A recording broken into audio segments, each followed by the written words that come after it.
Hi guys, I'm Adam Wilborn from WhatCulture. And I cannot believe we're still not doing Love Island content. Coming up. If you like violence, this news is glud. Cody Rhodes has been talking about blood.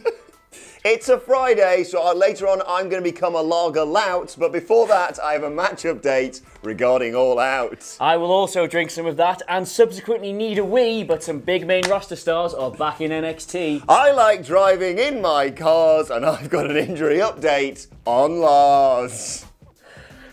This is the news. Who goes first? Is it me? You. Right, so I'll do it the other way around. Actually, you may have seen these are some slight, tiny little wee bit NXT spoilers, but let's face it, we only ever watch the takeover shows anyway, don't we all? So there's no real problem there. A lot of main roster stars are disgruntled on the main roster. It's almost become a meme now, hasn't it? That when someone gets called up, we're like, oh, well, that was fun. Yeah, enjoy that while it lasted. Yeah, what a shame. But it looks like it's now not a one-way street because a number of stars are making the move back to NXT. We saw recently Tyler Breeze has done the same, but on the most recent set of tapings, two main roster performers have made something of an impact back at Full Sail. Now, neither of these are 100% confirmed to be full-time, but one of them looks like it definitely is, and the other looks like maybe it might be a one-off. Anyway, I'll stop rimming around the outside and get to the point of this. Killian Dane is back in NXT. Now, you remember Sanity were split up during the Superstar Shake-Up? I've never heard Do you remember of them. Sanity? Nope. Sanity was split up during the Superstar Shake-Up.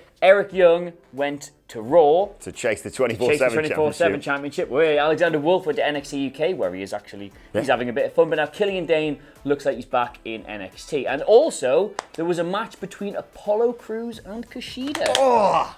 Now, I'll not spoil who won that. Apollo Crews looks like being the one that might be a one-off thing. That might have just been just to get Kishida a bit of a more prestige opponent because he's been working, I don't want to say unnamed people, put some respect on their goddamn names, but people of not the caliber of Apollo Crews, let's say. But Killian Dane is definitely the most interesting one. He attacked Matt Riddle, of all people, sentoned him through this stage, and looks to be back in a big way. Really, really excited to see that. Way. Really excited to see that feud, and great to see them doing something good with Killian Dane and, well, any member of Sanity, because they deserve so much more. You worked with Killian Dane. I worked with Damo. He's a that was the weirdest experience of my life because we sat there having a conversation and somebody started talking about Football Manager, the game, and I think it was bluntly went, "He's in the Football Manager documentary," you know. And Damo went, "Oh my god, it's here!" It was quite a weird moment, that, but he's a really, really, really, really, really top bloke. He's like the antithesis to Matt Riddle, like in style, presentation, gimmick, everything. So that's a really fascinating feud. Yeah. Plus, I always think they took him out of NXT too quickly because he looked like being one of the next ones on the conveyor belt for the main event scene, and then just ended up in Sanity, and then ended up. He did the Andre Battle Royal at WrestleMania, the year at. What do you call it? Gronkowski won. Oh god, yeah. What a strange career he's had so far. So hopefully this gets him back on track because he was a huge star. If you're watching in the US, you probably don't appreciate what a big star Damo was in the UK Indies. He was a massive get for WWE, so it'd be nice if they actually used him correctly. And Fandango came back as well. Yeah, right, this is the thing. It's not that I haven't done my research properly here. I saw on Twitter last night that Fandango came back, but I looked that up today, and there's no evidence of it whatsoever. It's been removed from the internet. I don't know how that's happened. Yeah, he saved Tyler Breeze from a beatdown from the Forgotten Bloody Sons. That implies they're going to do a thing then, doesn't it? Oh, so he's full-time, he'll be full-time Looks then. like it. Why was it erased from the internet? Because I was like, oh, there's three of them. There's no information about Fandango. Then I searched for Breezango and then nothing. Nothing. But I love those two. How do you know this? Big fan of Fandango. Got him on speed dial. He filled us in. So you're not for clothing advice. Right, let's move on with a huge update regarding All Out and that massive announcement yesterday that it is going to be Jon Moxley versus Kenny Omega at the pay-per-view on the 31st of August. What a huge match this is. It's the biggest match they can do at this stage, isn't it, conceivably? Yeah, I think so. Despite the fact it's a work. Moving on. Are you still clinging on to that, by the way?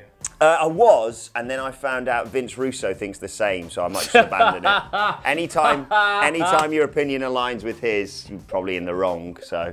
You and Vince Russo versus the world. I was ready to go full, he's Adrian Ambrose is in there from WWE, but as soon as it was like, oh, Vince Russo thinks the same thing, I was like, oh, he's ruined it. Is this going to be the main event of All Out? It has to. Oh, no, because of the title. Yeah, that's my question, because they've... Bloody hell. They've accidentally booked a bigger match. Because I think a lot of people thought this could be the title match, or they certainly thought Omega versus Page would be the title match. You thought either one way or the other Omega would be in the title match. Yeah, Jericho's in this. This is an odd position they find themselves in because that is, like, no disrespect whatsoever to Jericho or Hangman Page, but that's the match you want to see, isn't it? That's like that's the kind of match people were putting together with like custom creatable characters on 2K. Like that's one of the biggest matches you can do in wrestling. It's difficult, yeah, because if they don't put the Moxley Omega match on last, you're in danger of them sort of overshadowing the main event. And if they do, they might get hit with the accusations of, oh well,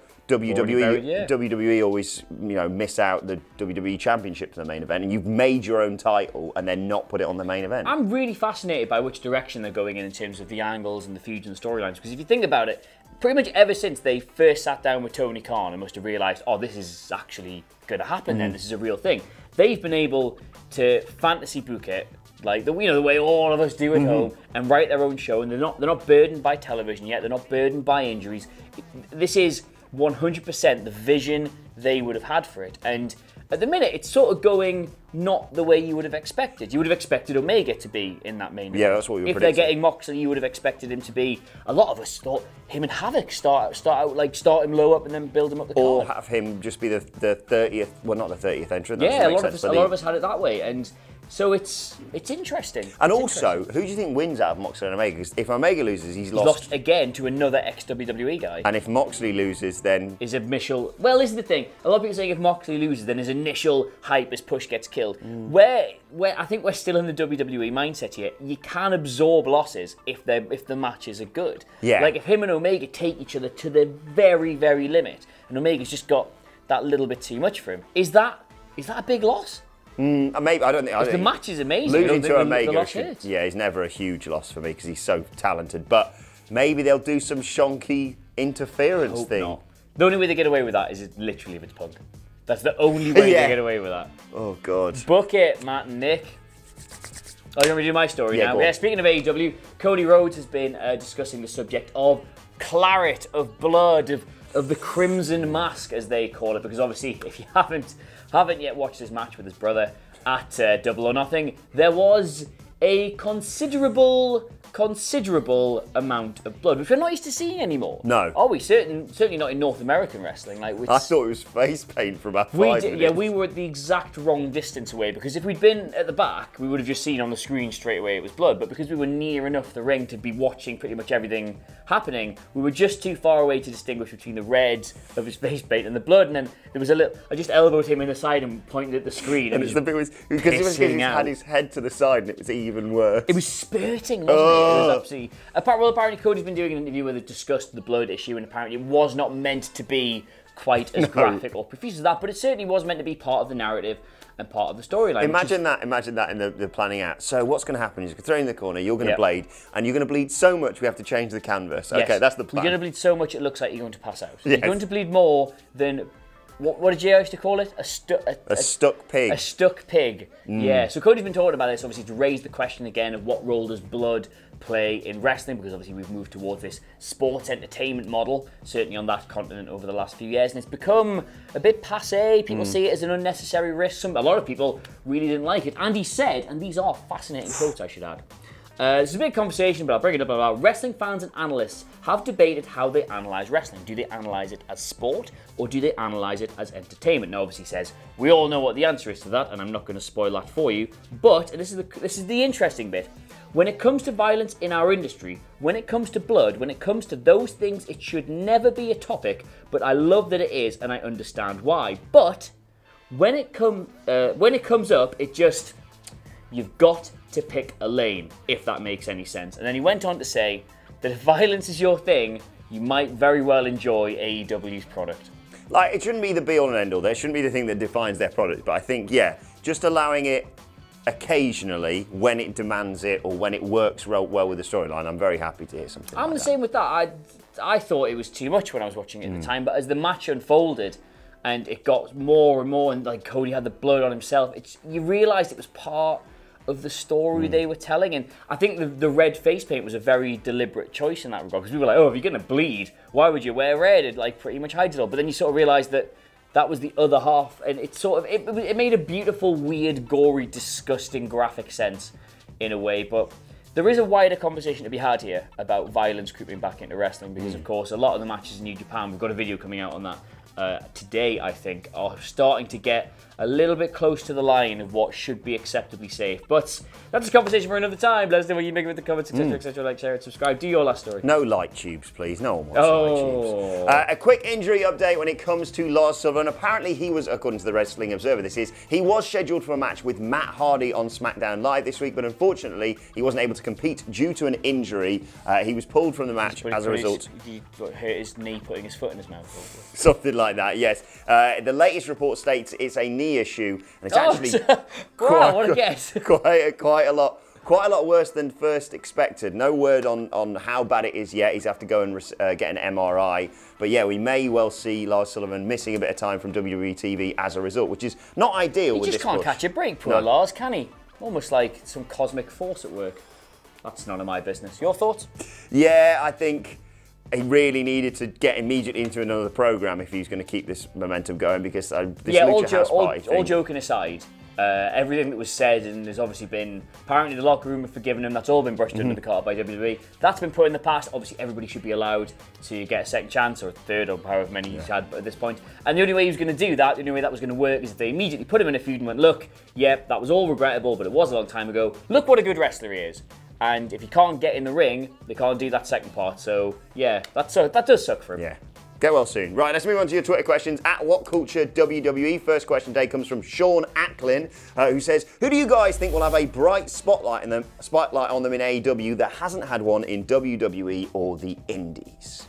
Ooh, ever? Yeah, I think, or maybe recently. Recently. Well, have you seen Io Shirai's rebrand? No. No, I'm not going to spoil anything I say, but she had a match, the result of which has forced her to, for many reasons, reconsider who she is as a character. She has come out as the baddest bitch you have ever seen in your life. It's very goth, and it's very mean, and it looks... Basically, her and Kairi Sane were a tag team. They had very similar aesthetic in their ring gear and their approach and that whole thing. No, not anymore. She looks absolutely nails now. I think she's going to get a huge push down there. I think, in terms of AEW stars, I think Luchasaurus. Everyone loves Luchasaurus. Yeah, Luchasaurus is good. And I'd not heard of him before. Luchasaurus is a good gimmick. Yeah. Orange Cassidy. Maybe Orange Cassidy. The thing is, I'm never sure what people class as like a big spotlight on the indies, because he could be the most cherished man in the world in 3 small promotions somewhere. I didn't know anything about him, and then we saw him in that match, and I fell in love with him. That popped big time, yeah. And hopefully, and he already sort of has, but he was one of the biggest talking points coming out of Double or Nothing. MJF should be the biggest heel in the company. Will be the biggest heel in the company. And to be fair, when I've done little bits on MJF, the exposure he's had, certainly in terms of matches, is virtually so far beneath what he's getting in AEW already. So as breakout stars this year go, I would say him. Next question today comes from Mason Thunder, who says, to Mr. and Mrs. Thunder, a son, Mason. Do you guys personally think Jeff Hardy will get a main event run again, maybe with the Universal title or maybe the WWE Championship? No, I don't. I don't think that's... I think if you actually look at the criteria he brings to the table, he ticks a lot of their boxes. He's got that 90s nostalgia factor. The crowd still really like him. He can wrestle very good matches when he has to. But I just think that part of the card is so saturated with people they will have promised time in it to, like Styles, Rollins, Balor, Kofi. There's so many people. Brock, Baron Corbin's obviously going to get a run at some point. There's so many people up there. Roman, Braun, Drew. There's so many people who are just entitled to a crack at that whip. I think if you're in the mid-card of WWE at the minute, your chances of getting elevated, Shane McMahon, are pretty much zilch at the minute. You are waiting on people getting injured or retiring or wanting their workload reduced. You're at the mercy of fate, I guess. There's no reason Jeff Hardy shouldn't be up there in that conversation, but I just think he brings a lot to that mid-card. I think he'd be perfectly fine with having a run with a mid-card title, US title, IC title. I think that'd be absolutely fine. And like you say, there's enough people up at the upper echelon who could do something else. Right, final question today comes from DJ Hounds. To Mr. and Mrs. Hounds, a son, Darren Jacob. He says, what happens if he's still 24? Maybe he's a real DJ. Yeah, maybe. He's got a picture of Dex as his photo, so maybe. Oh, and there's headphones literally in his name. fresh. Headphones literally in his name. And is that New Zealand? Is that the New Zealand flag?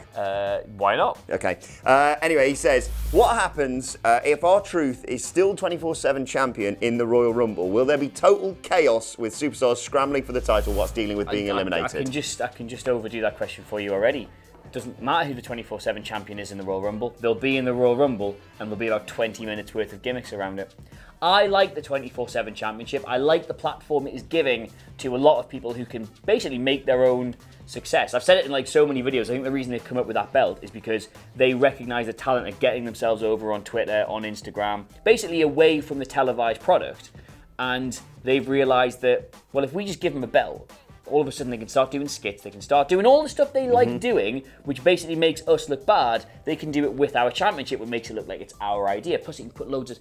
Imagine on the network, every month, a roundup of all the stuff on the 24/7 championship. I like that. So combining all the stuff off, like... Because I know they've got, like, TV deals and whatnot, but I don't imagine pulling a couple of backstage clips would be a problem for the network. So... a few bits from Raw, a few bits from SmackDown, a few bits from their own personal social media feeds. I think it's great. However... you can't have too much of a good thing. Yes. And I think if it's still just this massive mess come the Royal Rumble, we will all be quite tired of it. It just depends. I think R-Truth's doing brilliantly at the minute, but you need to hotshot that belt as and when you can. I'm looking forward to see what they do at WrestleMania with it, because all we remember the classic WrestleMania with the Hardcore Championship. That was great. What, where Hardcore Holly accidentally won it? I think so. And then called Michael Cole a little... Moving on, let's move on to today's and finally, Adam Cleary is going to bring it to us today. Yes, we've got something of an exclusive here, or it was when I gave it to him 2 weeks ago. Sorry about that. Close personal friend of the channel, Shad Gaspard, one half of Crime Time. You remember them from WWE, is making a wrestling drama for television. I'm so excited about this. It is. We've been sent the screenplay for the first episode, and it is legitimately actually quite good. Pinfall. I don't mean to sound surprised by that, but normally people send you screenplays who've not got a huge track record of writing screenplays, and you're like, this is good, but this isn't how people talk. Yes. This is really how people talk, and the reason for that is because 90% of the stuff that's inspiring the entire season is stuff that has legitimately happened in wrestling. He can bring a lot of, But he's collaborated with like a lot of Hall of Famers, a lot of former wrestlers, a lot of other people in the industry to sort of bring it together, and the interest in it already is quite good. A lot of networks are looking at it at the minute. There's a number of actors attached. It looks genuinely quite exciting, like it could happen. I'm really excited. Plus Shad's got pedigree as well. If you're wondering why all of a sudden Shad Gaspard from Crime Time is writing this, he was in Black Panther, he's been in a couple of US TV shows, he's moved into acting, he still wrestles of course, we can't even say the name of the team. Team Sexy, yes. There's Flair, team very sexy. So yes, look out for that. He's sort of been a bit more active with promoting it at the minute. It's all on it's got its own social media feeds now. It's on his Instagram, his Twitter. If you want to check it out, go look at that. It's called Pinfall, and it could be really, really good. You heard it here first, sort of. Go and give him your support on social media, as Adam says. And best luck with all that, Shad. Right, let us know your thoughts on all of today's news stories in the comment section below. And don't forget to like, share, and subscribe. And you can send us Twitter questions at WhatCultureWWE. They can follow both of us. You can follow him at Adam Cleary, CLERY. You can follow me at Adam Wilborn. You can follow us all at WhatCultureWWE. My thanks to Adam Cleary. Thank you for watching, and we will see you soon.